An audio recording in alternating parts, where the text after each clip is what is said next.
बिस्मिल्लाहिर्रहमानिर्रहीम। सर जी, sales tax पढ़ लो, जिंदगी का कोई पता नहीं।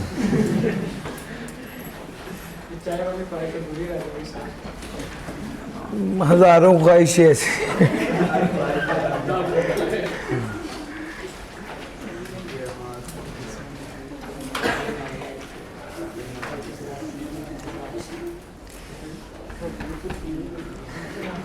सेल्स टैक्स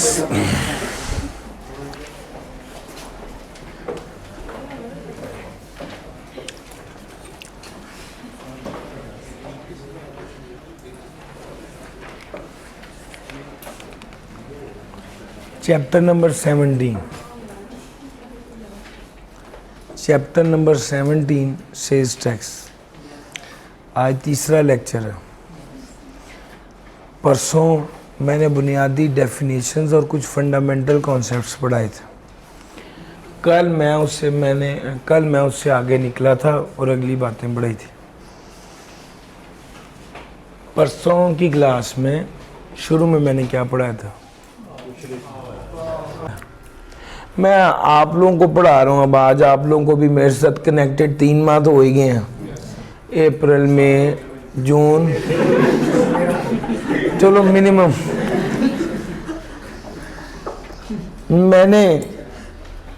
मैंने क्या ईमानदारी से पढ़ाने की कोशिश की या नहीं की? क्या आप लोग गवाही देते हैं कि मैं रिस्क हलाल कमा रहा हूँ?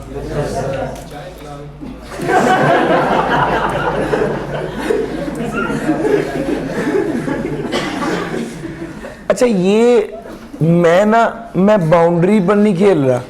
एक बंदा होता ना बैंक की नौकरी करता है और हर वक्त है जो बंदा उन्हें मिल जाएगा, नहीं मैं जिस डिपार्टमेंट में हूँ उसमें ये लाल है करता है ना, वो अपने आप को जस्टिफाई करता रहता है। या वो कहता है यार नहीं मैंने ठीक की है। या बैंक सूद खाता है लेकिन जो बैंक ने इन्वेस्टमेंट की हुई है ना, मुझे सैलरी उस इन्वेस्टमेंट वाले पैसे से मिलती है।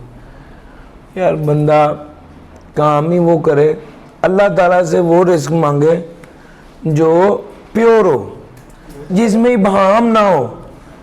अल्लाह का शुक्र है मैं जितने कमाता हूँ, थोड़े कमाता हूँ, ज़्यादा कमाता हूँ, मैं अल्हम्दुलिल्लाह शक में मुब्तला नहीं हूँ।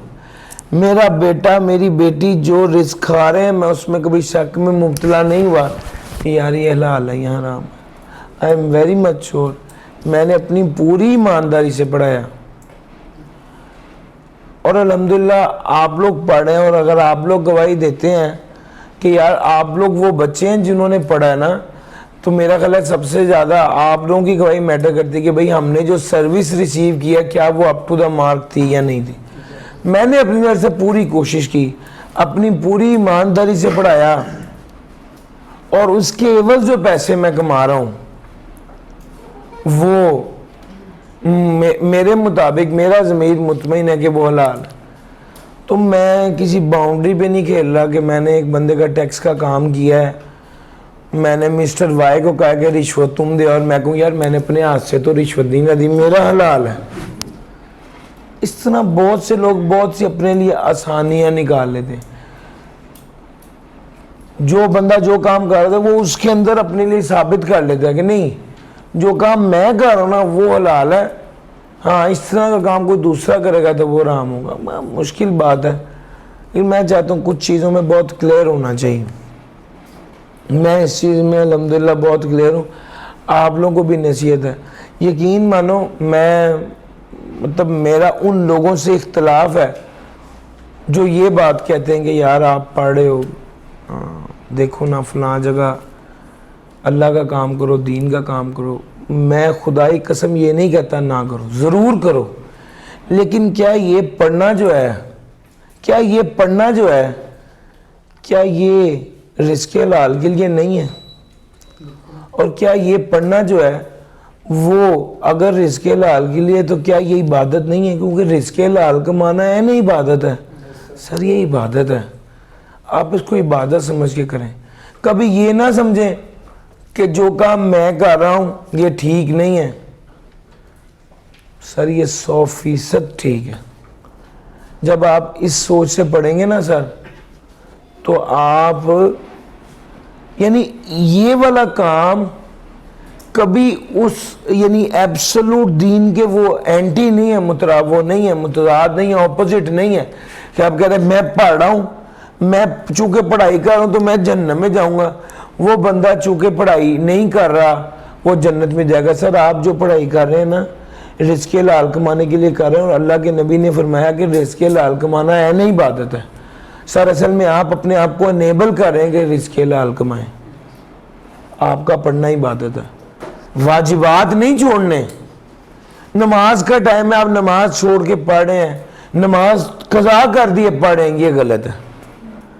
नमाज वो वाजिबात है, उनको तर्क नहीं करना, लेकिन वाजिबात के बाद आपकी प्रायोरिटी जो है वो ये होनी चाहिए कि आप अपने आप को अनेबल करें कि रिज़्क़ हलाल कमाएं, सोच के कमाएं, ये सोच के पढ़ें कि या अल्लाह मैंने रिज़्क़ हलाल कमाना है, मैंने हराम नहीं कमाना। यानी एक बच्चा है वो ये सोचता है एक बार सीए कर लवा यार, फिर नहीं मैंने छड़ना, फिर हलाल हराम बात जो ही देखी जाएगी। नहीं, पहले सोचे मैंने हलाल ही कमाना है, थोड़ा हो या ज़्यादा हो वो बात की बात है, रिज़्क़ हलाल कमाने के लिए मैं पढ़ रहा हूँ। यकीन माने अल्लाह ताला आपके थोड़े में बरकत और इज़्ज़त दे देगा, और बहुत ज़्यादा में भी। यानी मैं एक ऐसे बंदे को जानता हूँ जो बैठा हुआ था, पूरी सोसाइटी का मालिक है, तो कहने लगा मैं एक ऐसा बदकिस्मत बाप हूँ जिसके बच्चे ने इतने अरब इंग्लैंड में जुए में हार गया। मकसद कैसी अजीब बात है कि यार वो पैसा कमाया और वो पैसा जो है हराम तरीके से कमाया, वो बच्चे की एक शर्त के पीछे वो सारा ख़त्म हो गया। तो अगर यार उसने इतना ही कमाना था तो फिर हलाल तरीके से कमाता, अल्लाह ताला उसमें इज़्ज़त भी देता और बरकत भी देता। बहरहाल मेरा सिर्फ एक बिलीव है कि ये जो आप पढ़ाई कर रहे हैं ना, कभी ये ना सोचना कि ये रायगा है या अल्लाह की राह के अगेंस्ट आप चल रहे हैं। इत्मीनान से पढ़ें, और अक्सर मौक़ों पे वज़ू करके पढ़ें। आप नमाज पढ़ने आपने वज़ू करनी, आप बावज़ू पढ़ें और नीयत रखें दिल में कि मैं रिज़्क़ हलाल के लिए कर रहा हूँ, या ये नीयत रखें कि मैं अपने माँ बाप का कहना मान रहा हूँ, माँ बाप का हुक्म मानना अल्लाह ताला ने वाजिब करार दिया है, मैं वो काम कर रहा हूँ, क्या हर्ज है। 100% इसको इबादत समझ के करेंगे, आपको इसका मज़ा भी आएगा, इसमें इंटरेस्ट भी आएगा। और कोई बंदा भी कहता है यार तू इधर बैठा पढ़ है तो मैं तो फ़लाँ काम कर दिए। वाजिबात के बाद ये जो काम आप करें ये बहुत ऊपर की नेकी है और बढ़ाई है और इबादत है, चूँकि अल्लाह के नबी ने फरमाया कि रिज़्क़ हलाल है नहीं बात। बस इसको देखें। अब जब आप काम कर रहे हैं और आपने पैसे कमाने हैं, अब ये मेरा फ़लसफ़ा है कि यार आप ग्रे एरिया में ना काम करें, वाइट में काम करें, जहाँ पे आपको डाउट ना हो।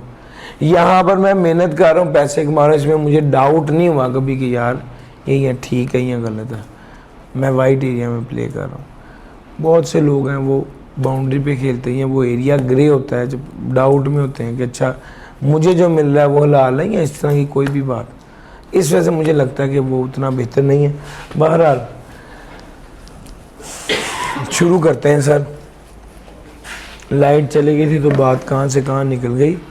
हर बंदे की अपनी सोचने का अंदाज़ है, लेकिन अगर आप एक बेहतर अंदाज से सोचेंगे ना तो आपकी लाइफ में उलझने कम होंगी, को समझ आएगी कि यार हाँ ठीक है मैं ठीक काम कर रहा हूँ। सेल टैक्स सिर्फ सेल्स पे नहीं लगता, import export production manufacturing consumption सब पे लगता है, पूरे पाकिस्तान में लगता है, इस्लामाबाद में भी और सूबों पे भी। सेल टैक्स के कानून के मुताबिक किसी किस्म का टैक्स लागू किया जाए तो वो सेल्स टैक्स कहलाएगा। आउटपुट टैक्स का कॉन्सेप्ट डिस्कस किया था, इनपुट टैक्स का कॉन्सेप्ट डिस्कस किया था। टैक्सेबल वो होती हैं जिसमें आउटपुट और इनपुट दोनों होता है। ज़ीरो रेटेड वो होती हैं जिसमें आउटपुट होता है 0% पे और इनपुट क्लेम होता है, इसमें हमेशा रिफंडेबल निकलते हैं। एग्जाम्प्ट वो होती है जिसमें ना आउटपुट होता है ना इनपुट होता है। टैक्सेबल गुड्स जिसमें आउटपुट और इनपुट दोनों होता है। एग्जाम गुड जिसमें ना आउटपुट होता है ना इनपुट होता है। ज़ीरो रेटेड जिसमें आउटपुट 0% और इनपुट क्लेम करते हैं, यानी इसमें हमेशा रिफंड निकलता है। कुछ ऐसी चीज़ें जिसके बाद में फेडरल गवर्नमेंट अनाउंस करते तो आप उन्हें इंपोर्ट कर सकते हैं टैक्स, सेल्स टैक्स दिए बगैर या कम सेल टैक्स देते। इम्पोर्टर वो है जो गुड्स को इम्पोर्ट करता है बाहर से, दूसरे मुल्क से पाकिस्तान में। मैन्युफैक्चरर वो है जो assembly, bottling, cutting, diluting, repacking, packing और मिक्सिंग कर रहा होता है।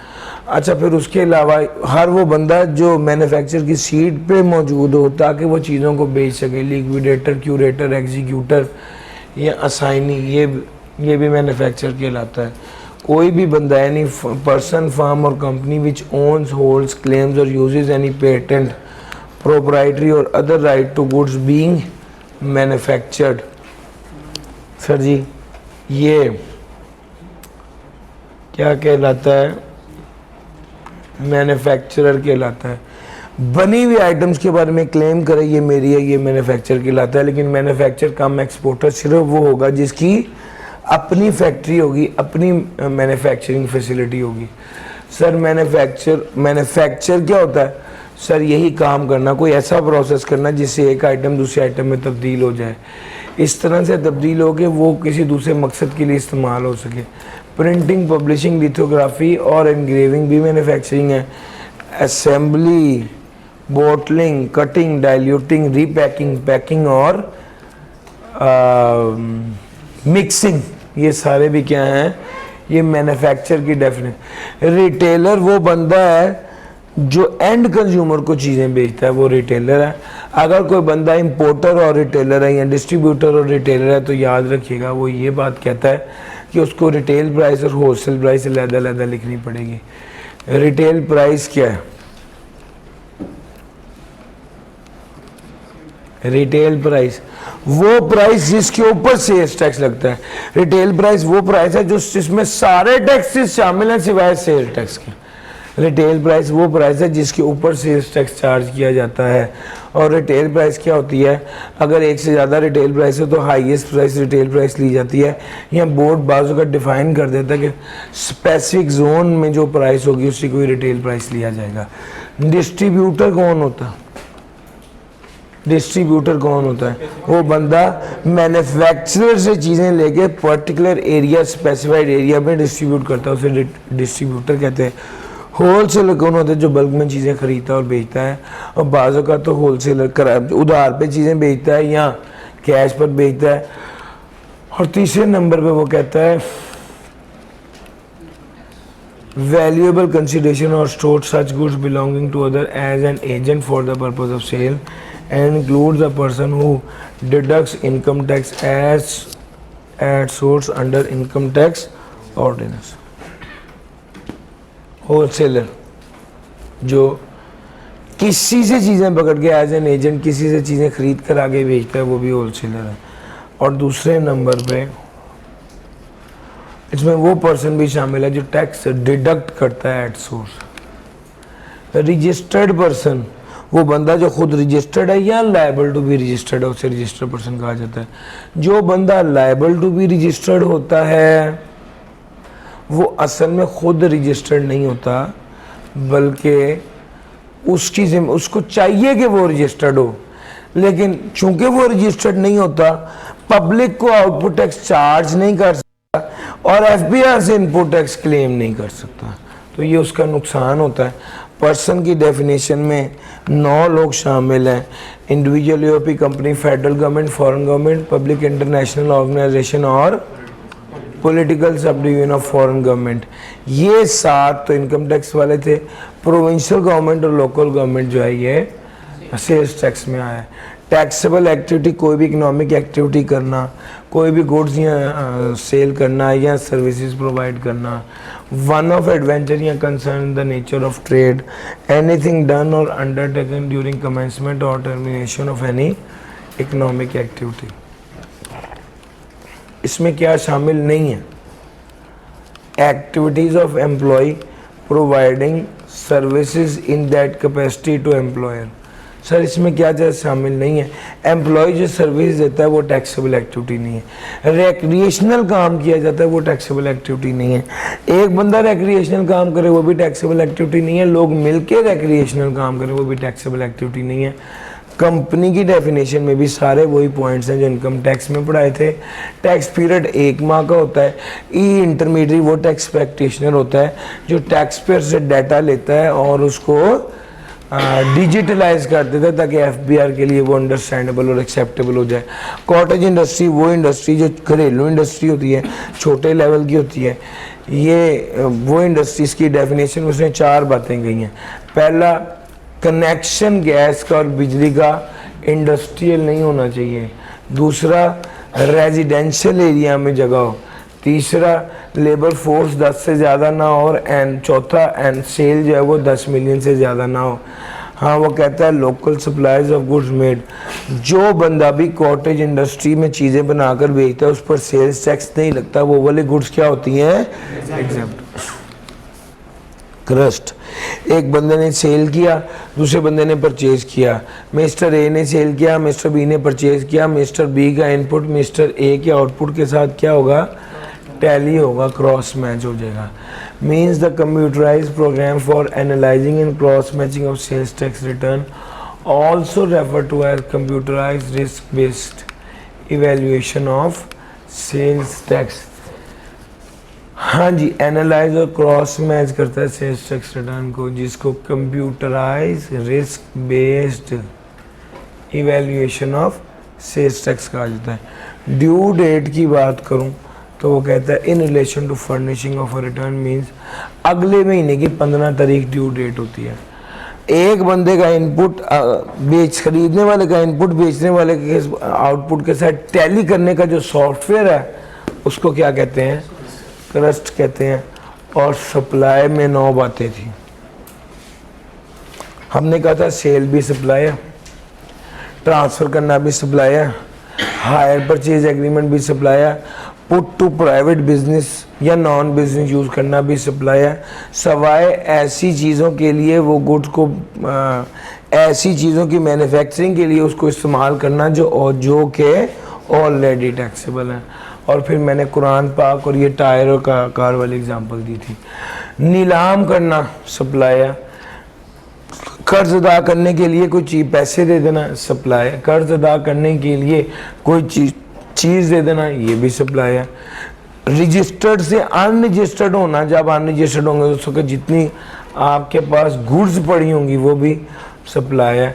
Manufacture of goods belonging to another person, दूसरे बंदे से किसी दूसरे बंदे की गुड्स को मैन्युफैक्चर करके वापस करना, इसको टॉल मैन्युफैक्चरिंग कहते हैं, ये भी सप्लाई है। बिजली प्रोड्यूस करना, ट्रांसमिट करना या डिस्ट्रीब्यूट करना ये भी सप्लाई है। सप्लाई होने से क्या होता है? सप्लाई का क्या मतलब है? आउटपुट टैक्स चार्ज होता है। लो सर, अब यहाँ तक अभी तक मैंने एक लफ्ज़ भी नया नहीं पढ़ाया। यहाँ से सर नई बात करने लगा हूँ। Sir value of supply, value of supply, supply करने पर आउटपुट टैक्स चार्ज लगेगा, लेकिन उसकी वैल्यू क्या होती है? सर जी जर्नल इसका आंसर है फेयर मार्केट वैल्यू।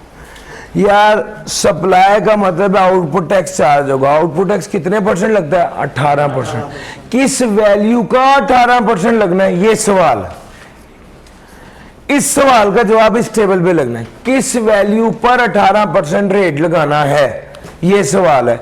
इसका जवाब है फेयर मार्केट वैल्यू पर 18% लगाना। अगर आधे पैसे दिए हैं और आधे चीज के बदले चीज दी है तो जो चीज दी है उसकी fair market value, open market value यानी फेयर मार्केट वैल्यू। सर अगर खरीदने और बेचने वाले आपस में एसोसिएट से ताल्लुक था तो उन्होंने डिस्काउंट दिया होगा, फर्क नहीं पड़ता। हमने फेयर मार्केट वैल्यू पे सेल टैक्स लगाना, डिस्काउंट को कंसिडर नहीं। अगर किस्तों पर चीजें बेची हैं, सर 100 रुपए की चीज थी, किस्तों पर 150 की बेची, तो टैक्स किस वैल्यू पे लगेगा? 100 पे या 150 पे? 100 पे, शाबाश।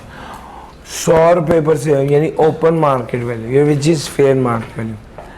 सर जी अगर आपने डिस्काउंट दिया है, अगर आपने डिस्काउंट दिया है तो क्या उस पर टैक्स लगेगा? सर जी ज़रा देखिएगा, डिस्काउंट होता है दो तरह का। यार अब टीए भाई हमारे पास कोई डस्टर है तो वो ला के रखें ताकि मैं,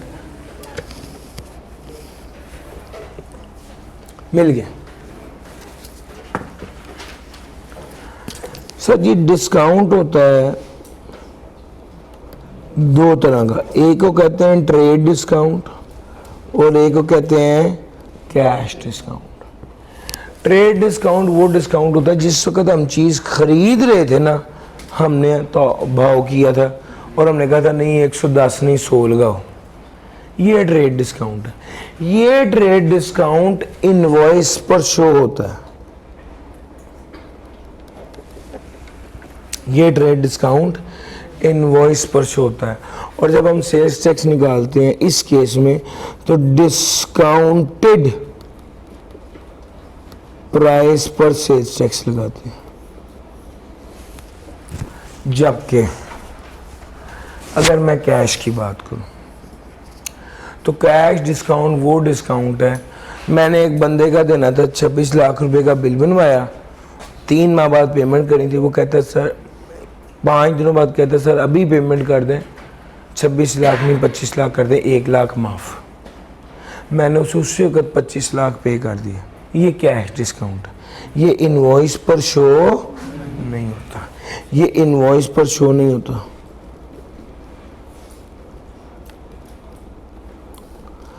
इस केस में value of supply fair market value होती है और इसमें से डिस्काउंट माइनस नहीं करते।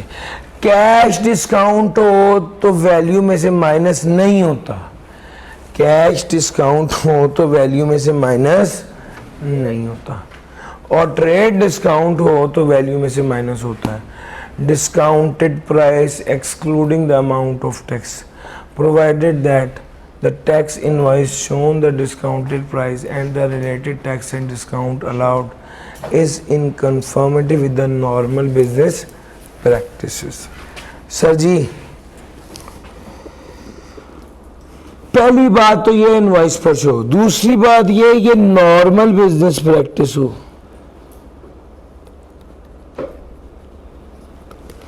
आमतौर पे कस्टमर को 10% डिस्काउंट दे देते हैं, आपने 25% डिस्काउंट दे दिया, 25% माइनस नहीं होगा, ज़्यादा से ज़्यादा कितना होगा? इनवॉइस बने, इनवॉइस में डिस्काउंट शो हो रहा हो, वो डिस्काउंट नॉर्मली बिजनेस में दिया जाता हो, वो माइनस करने की इजाज़त है। अगर एक डिस्काउंट नॉर्मली बिजनेस में 10% देते हैं, आपने 25% दिया है तो वो माइनस करने की इजाज़त नहीं है, ये स्पेशल डिस्काउंट है, ये नॉर्मल डिस्काउंट नहीं है। तो वो ये कहता है डिस्काउंटेड प्राइस जो है उस पर टैक्स लेगा, लेकिन शर्त क्या है? पहला तो इनवॉइस पे शो हो रहा हो और दूसरा ये जो डिस्काउंट है ये नॉर्मल बिजनेस प्रैक्टिसेस के मुताबिक हो।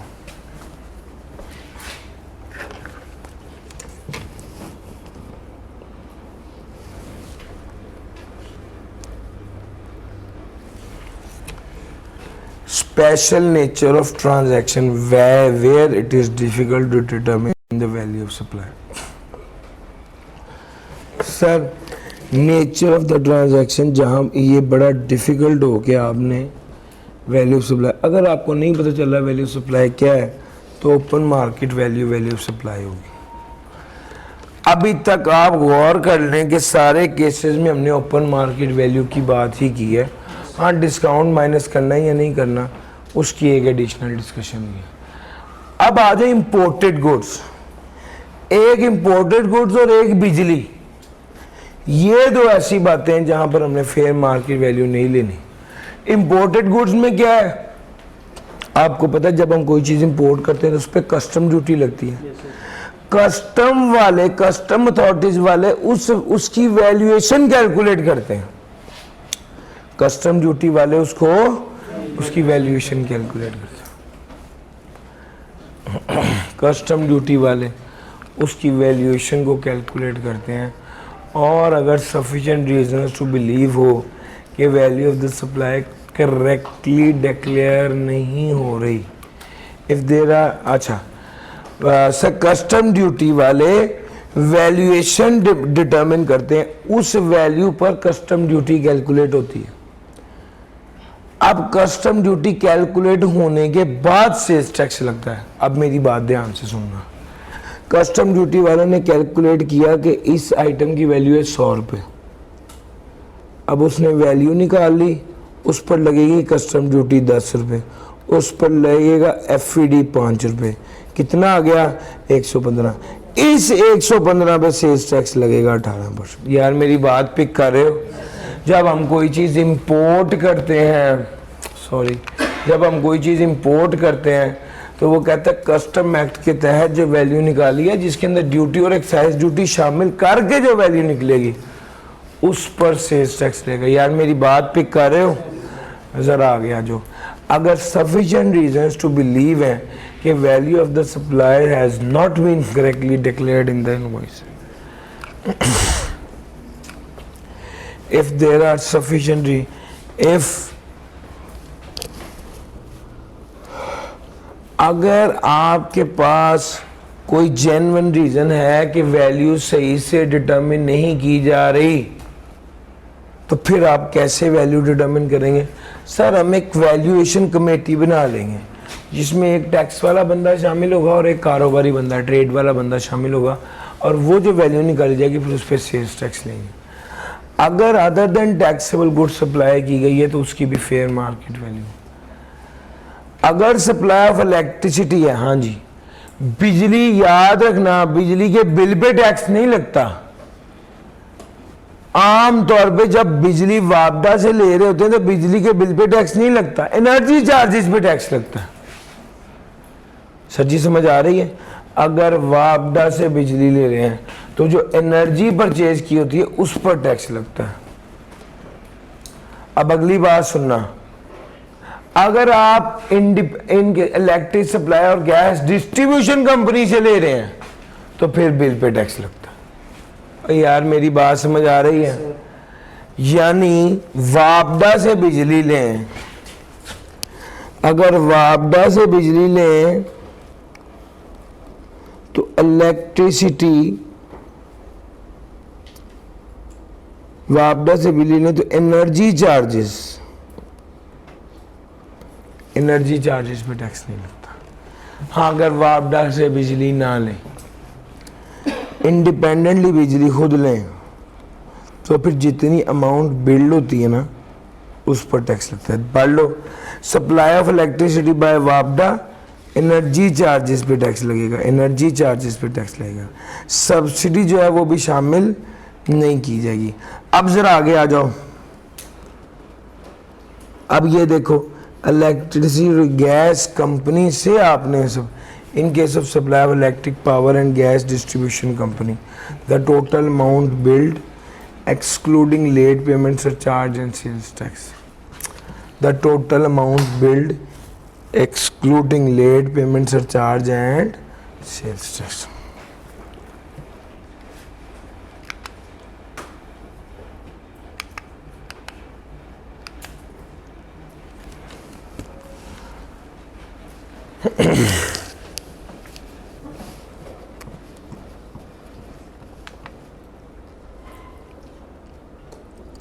अच्छा जी आगे आ जाओ। इंपोर्ट की बात की थी, अच्छा ये यहाँ पर आ जाओ, ये वाली बात कर ली, ऊपर वाले केस। अगर व्हीकल सप्लाई की है तो उस पर टैक्स लगेगा, यस। सेकंड हैंड पर, हाँ जी, नहीं पर तो लगता ही है। मैंने गाड़ी खरीदी 25 लाख की, वो बेच दी 30 लाख की। सर समझ आ रही है? तो भाई वैल्यू, जी भाई हम सेल्स टैक्स पढ़ रहे हैं ना सर, हम सेल्स टैक्स की बात करें, सेल टैक्स की बात करें।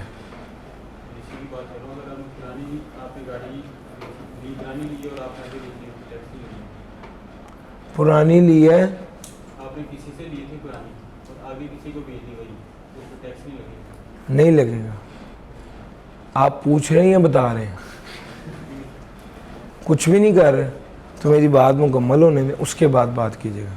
अगर आप हाथ खड़ा करें तो ये ज़्यादा मुअज्जब है, अगर मैं चुप हूँ उससे पूछ लें तो उसमें भी हर्ज नहीं है कि कोई बात नहीं। सर जी जनरली जो वैल्यू एडिशन होती है ना उस पर टैक्स लगता है। उससे ज़्यादा अनफॉर्चुनेट बात है कि यार मैं अपनी बात बता ही नहीं पा रहा। एक चीज, एक गाड़ी मैंने 25 लाख की खरीदी, 30 लाख की बेच दी, जो वैल्यू एडिशन है ना कितने की है, 5 लाख की, उस पर टैक्स लगेगा। Difference between the sale price and the purchase price, sale price and the purchase price.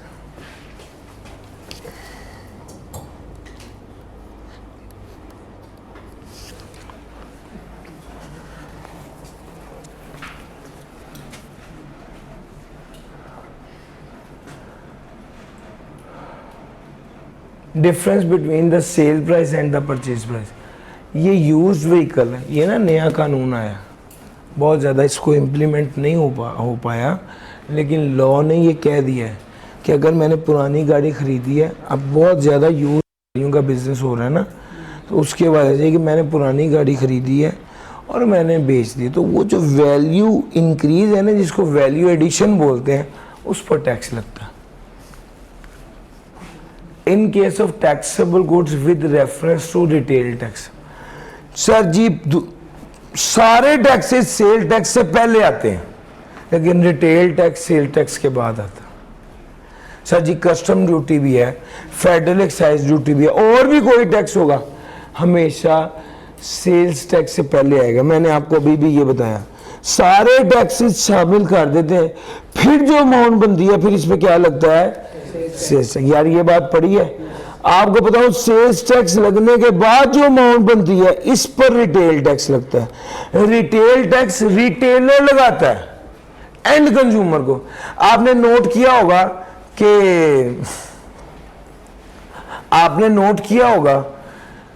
कि आप गवर्नमेंट में कोई चीज़ खरीदने गए या किसी भी मुनासिब स्टोर में, तो वो आपको कहते हैं जी 25 रुपये की ये चीज़ है, 1 रुपया टैक्स, आपने टोटल 26 रुपये देने हैं।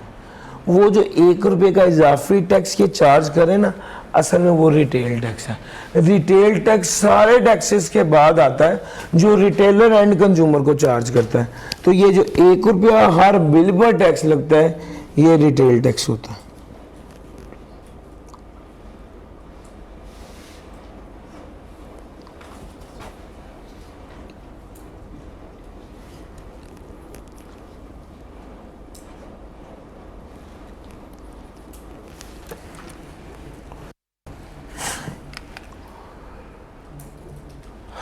इसीलिए रिटेल टैक्स बाद, वो देखो the price of taxable goods excluding the amount. Sir ji अगर रिटेल टैक्स के रेफरेंस से बात हो रही है तो वो कहता है रिटेल टैक्स शामिल करने से पहले जितनी अमाउंट बनी है उस पर सेल्स टैक्स लगेगा, रिटेल टैक्स उसके बाद लगेगा।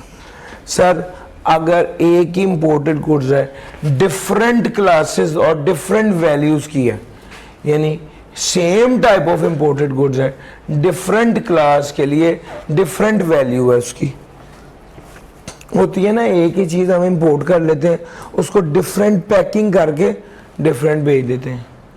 वही आइटम है लेकिन उसको बॉयल करके हम टेट्रा बैग में भेजते हैं तो उसकी वैल्यू और होती है, बैग में करते हैं उसकी वैल्यू और होती है, खुला देते हैं उसकी वैल्यू और होती है। वो कहता है कि भैया अगर बाज़-औक़ात आप कोई गुड्स इंपोर्ट करते हैं डिफरेंट क्लास के लिए जिसकी वैल्यू डिफरेंट होती है, तो उस पर कैसे टैक्स लेगा। Fix the value of imported goods और fix different values for different classes. The value at which the import और supply is made is higher than fixed by the board. बाज़ों का तो ऐसा होता है बोर्ड ने जो वैल्यू डिटर्मिन की वो कम है, एक्चुअल में जो वैल्यू है वो ज़्यादा है। अगर ये सीन बन जाए तो वो कहता है जो वैल्यू एक्चुअल होगी वो होगा, यानी अगर बोर्ड ने वैल्यू डिटर्मिन की होती वो ज़्यादा होती तो इसने वो वाली वैल्यू ले लेनी थी। तो बोर्ड जो वैल्यू डिटर्मिन करती है और जो एक्चुअल वैल्यू होती है, इसमें से जो हायर होता है उस पर टैक्स लगता है। सर जी ये मैंने आपको वैल्यू ऑफ टैक्स के वाले से सारे सिनेरियोस डिस्कस किए, इसको कतन क्रैम नहीं करना, इसको कतन क्रैम नहीं करना। इसकी ये वाली साइड सवाल है और ये वाली साइड जवाब है। ये सिनेरियोस आपके जहन में आने होने चाहिए, ये आपको न्यूमेरिकल्स में बहुत काम आएंगे। ये न्यूमेरिकली इंपॉर्टेंट है, इसको प्लीज़ एक बार सारे को रीड कर लीजिए 2 मिनट आपके पास है सर, इसको माइनस नहीं होगा, ये पूरा 18 माइनस होगा भैया, 10% माइनस कर देंगे ना, नॉर्मल है वो तो माइनस करेंगे।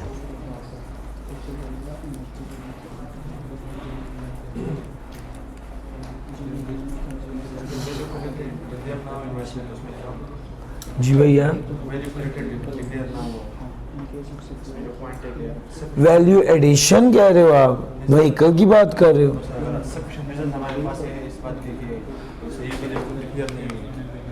फिर हम क्या करेंगे, एफपीआर वाले कमेटी बना देगी, कमेटी फिर वैल्यू डिटरमिन करेगी कि इसकी असल वैल्यू क्या है, फिर उस पर सेल्स टैक्स लगेगा।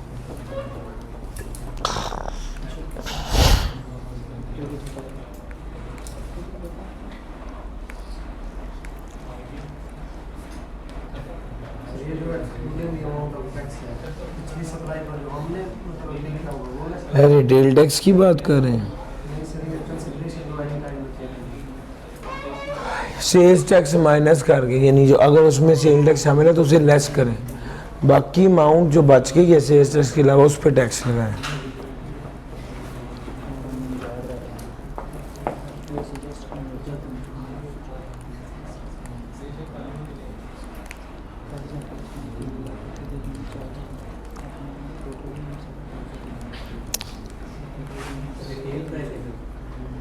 जी भाई, वो प्राइस जिसके ऊपर सेल्स टैक्स लागू किया जाता है वो retail price.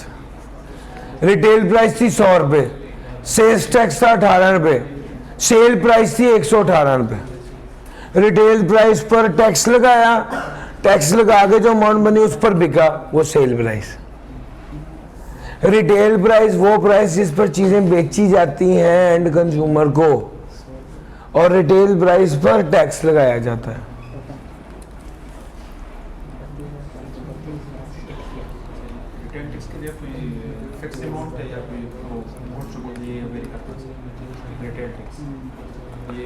Retail tax good to good vary नहीं करता हमारे यहाँ, तो मतलब ये एक अलहदा टैक्स है, वो हमारी स्कोप में नहीं है। बस इतना समझ लीजिए कि सेल्स टैक्स जिस वैल्यू पर 18% लगाना है उसमें सेल्स टैक्स रिटेल टैक्स शामिल नहीं होता। सर जी E1.1 करते हैं, अभी आपको कुछ कॉन्सेप्ट समझ आ गए, कुछ अभी आ जाएंगे। Sir ji, Ware Limited has supplied 2000 tons of steel to Zoheb Limited, the market price of the supply is 2.8 million exclusive of sales tax. Owing to financial difficulty, Zoeb Limited has requested to settle the price by transferring a portion of building having a market value of 2.5 million and to pay 75,000 in final settlement along with the applicable sales tax by way of a check drawn in favor of Weir Limited. भैया आपने सामान खरीदा, उसकी value 2.8 million थी। अगर आपने सामान खरीदा और उसकी वैल्यू 2.8 मिलियन थी,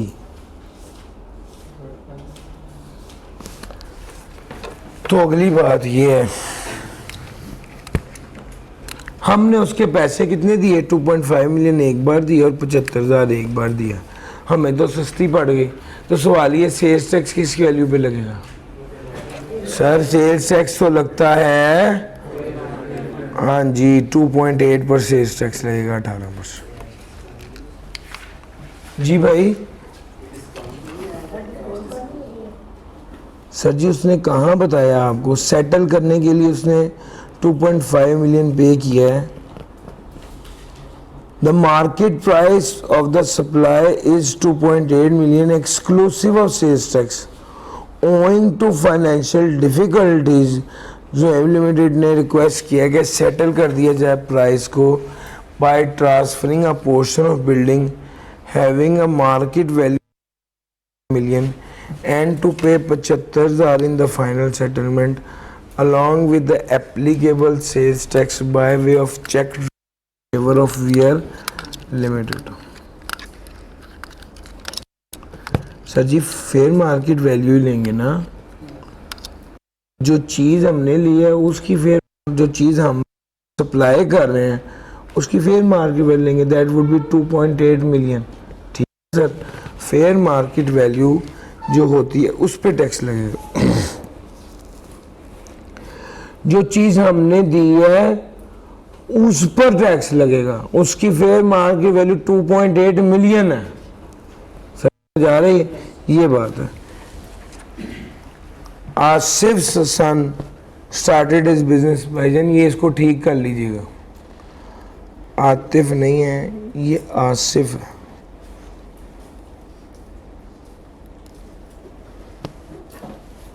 Started his business in July 2022 in order to assist him.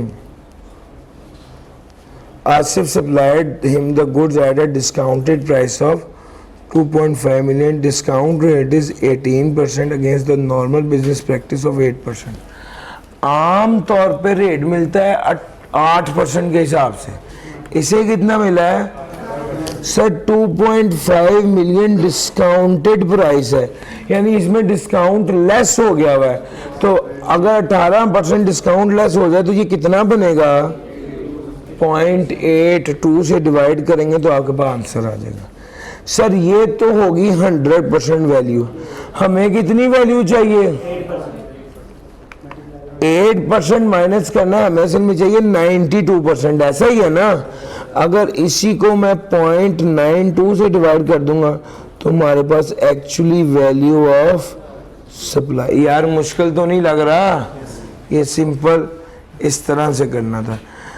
Third casual item वो आइटम्स होती हैं जिसकी रिटेल प्राइस पर टैक्स लगता है। थर्ड कैजुअल आइटम पर टैक्स रिटेल प्राइस पर लगता है। वो कहता है उस बंदे ने बेचा तो 5 है लेकिन रिटेल प्राइस 900 पर केजी है, तो हमने 900 मल्टीप्लाई बाय 200 केजी करना है। ये कितना आ गया सर जी? इस अमाउंट पर सेल्स टैक्स लगेगा।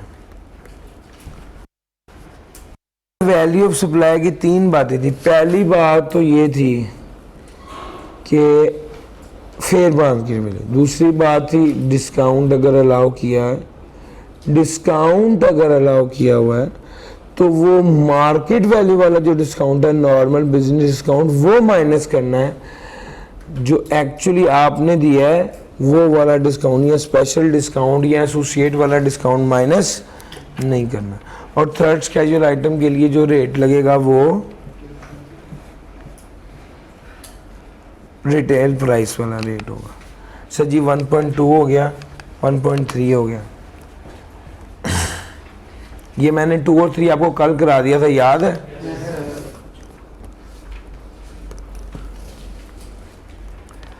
अच्छा मेरी बात सुनो, टाइम ऑफ सप्लाई की बात करने को, कब समझा जाएगा सप्लाई हो गई है? कब समझा जाएगा सप्लाई हो गई है?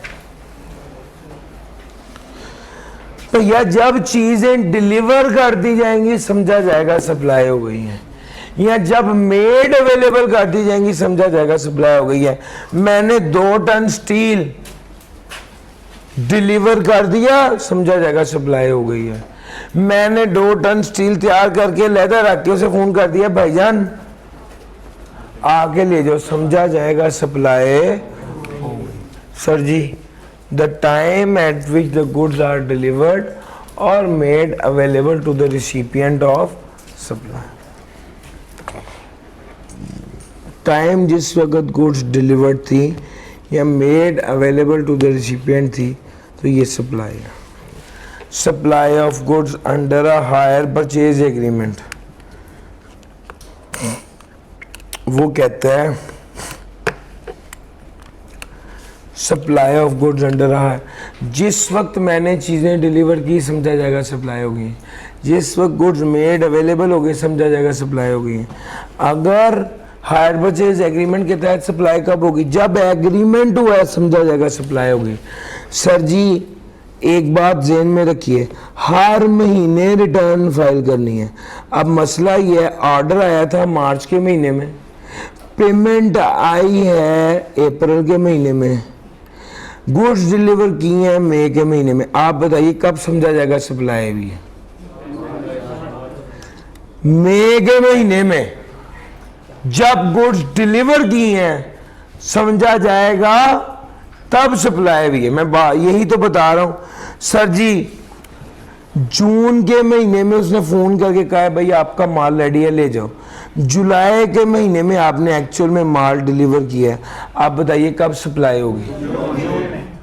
जब मेड अवेलेबल था। यस शाबाश, अब आपने जवाब ठीक दिया। सर जी जब गुड्स डिलीवर की गई या जब मेड अवेलेबल हो गई समझा जाएगा सप्लाई हो गई है। सप्लाई ऑफ गुड्स अंडर अगर हायर परचेज एग्रीमेंट था तो जब एग्रीमेंट हुआ समझा जाएगा सप्लाई हो गई है। अगर सर्विसेज प्रोवाइड की हैं तो जब सर्विसेज प्रोवाइड की जाएंगी समझा जाएगा सप्लाई हो गई है। अगर पार्ट पेमेंट है, सर पार्ट पेमेंट है, सर जी 50% माल फरवरी में सप्लाई किया है, 50% मार्च में सप्लाई किया है, तो कहता है अगर गुड्स टैक्सेबल हैं तो जनाब 50% सप्लाई फरवरी में समझी जाएगी, 50% सप्लाई मार्च में समझी जाएगी।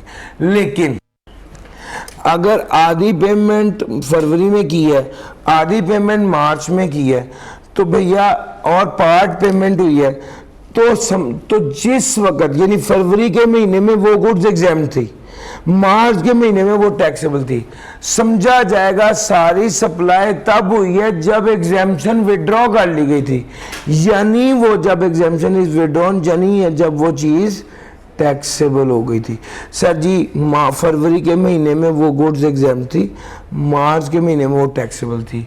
आधी पेमेंट फरवरी में की, आधी पेमेंट मार्च में की, आधा माल फरवरी में आया, आधा मार्च में। पार्ट पेमेंट अगर मार्च में की है तो समझा जाएगा कि सारा माल मार्च में ही आया और 100% आइटम्स पे टैक्स लगा दिया जाएगा।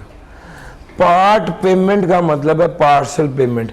वो कहता है अगर तो टैक्सेबल सप्लाई थी तो मसला ही नहीं है, जब एक्चुअल में सप्लाई की उस वक्त समझा जाएगा सप्लाई भी, जब गुड्स डिलीवर की। जब पार्ट पेमेंट हो और एग्जाम सप्लाई हो और एक पीरियड में एग्जाम्प्ट हो अगले पीरियड में टैक्सेबल हो तो समझा जाएगा सप्लाई उस पीरियड में की गई सारी की सारी जब एग्जाम्पशन विड्रॉ कर ली थी, यानी जब वो गुड्स टैक्सेबल हो गई थी। यानी समझा जाएगा फरवरी में सप्लाई हुई नहीं है, सारी सप्लाई कब हुई है? मार्च में भी है। सर ये टाइम ऑफ सप्लाई का कॉन्सेप्ट, ये टाइम ऑफ सप्लाई का कॉन्सेप्ट। आम रूटीन में जब गुड्स डिलीवरी, आम रूटीन में जब मेड अवेलेबल हुआ, आम रूटीन में जब सर्विसेज परफॉर्म की, आम रूटीन में जब हायर परचेज एग्रीमेंट में जब एग्रीमेंट हुआ, पार्ट पेमेंट की है, गुड्स टैक्सेबल थी जब गुड्स डिलीवरी। अगर आधा पीरियड गुड्स टैक्सेबल थी, आधा पीरियड गुड एग्जाम्प्ट थी तो समझा जाएगा उस वक्त सप्लाई हुई है जिस वक्त गुड्स एग्जाम्पशन खत्म हो चुकी थी, एग्जाम्पशन विड्रॉ हो चुकी हुई थी, यानी वो चीज टैक्सेबल हो चुकी थी। सर नॉर्मली सेल्स टैक्स 18% के हिसाब से लगता है, नॉर्मली सेल्स टैक्स 18% के हिसाब से लगता है, लेकिन हायर परचेज तो हुआ ना जो थोड़े थोड़े करके हायर करके उसको परचेज किया, पहले हायर किया फिर परचेज किया, तो वो एग्रीमेंट होता है उसका एक, ठीक है। और एक सिंपल परचेज है जिस पर आपने पैसे दिए, चीज़ खरीद ली, गुड्स डिलीवर हो गई।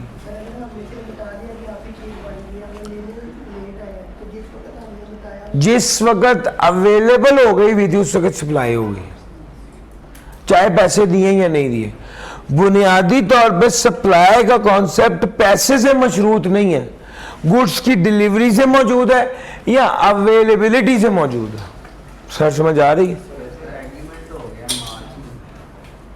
हायर परचेज एग्रीमेंट है, बस अगली बात ही नहीं सोचनी, एग्रीमेंट मार्च में हो गया, सप्लाई हो गई, ठीक हो गया जी। सर जी नॉर्मल सेल्स टैक्स रेट 18%। अगर सेल्स की जाए अनरजिस्टर्ड पर्सन को, असल में गवर्नमेंट चाहती है सारे लोग रजिस्टर हो जाएं, जो बंदा रजिस्टर नहीं हो रहा, अगर अनरजिस्टर्ड पर्सन को सेल्स की गई है तो याद रखिएगा, अनरजिस्टर्ड पर्सन को सेल की उसे सजा मिलेगी। क्या? 3% फर्दर टैक्स, यानी 18 भी देगा और 3% फर्दर टैक्स भी, इजाफी टैक्स देगा सर।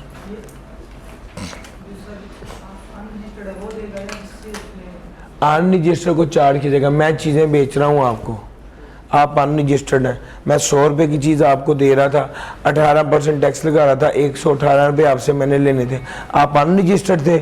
अब मैं 3% मजीद लूँगा, 118 भी लूँगा, ऊपर 3 रुपये और भी लूँगा, 100 रुपये का 3%।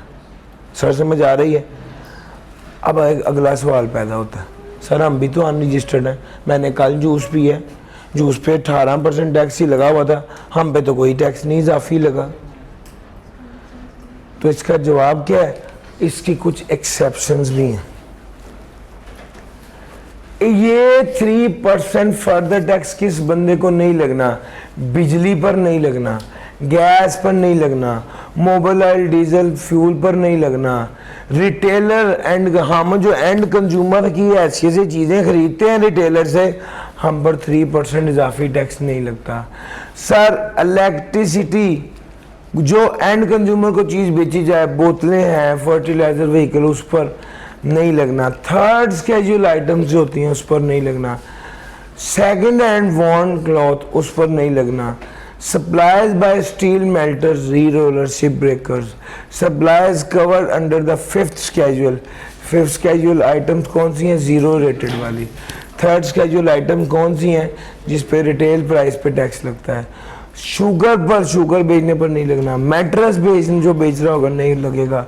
Supplies by steel sector and edible oil, इन सारों पर, ये सारी चीज़ें अगर अनरजिस्टर्ड बंदे को बेची जाएं तो इसके बावजूद उस पर 3% टैक्स नहीं लगना। सेकेंड हैंड वॉर्न क्लॉथ होते हैं जो लंडे के कपड़े होते हैं सर, उस पर भी 3% इजाफी टैक्स नहीं लगना। मोबाइल ऑयल पर नहीं लगना, जीरो रेटेड आइटम पर नहीं लगना, चीनी पर नहीं लगना, रेगुलेटरी बॉडीज़ को अगर चीज़ बेची जा रही है उसको नहीं लगना, बोतल पर नहीं लगना, थर्ड स्केड्यूल आइटम पर, एंड कस्टमर को जो चीज़ बेची है उस पर, बिजली, गैस, मोबाइल ऑयल पर, इन सारी चीज़ों पर, इन सारी चीज़ों को जो बेचा जाएगा तो 3% फर्दर टैक्स नहीं लगाया जाएगा। तो जी यहाँ पे हम अपनी आज की बात ख़त्म करते हैं। आज के लिए इतना ही था। Thank you.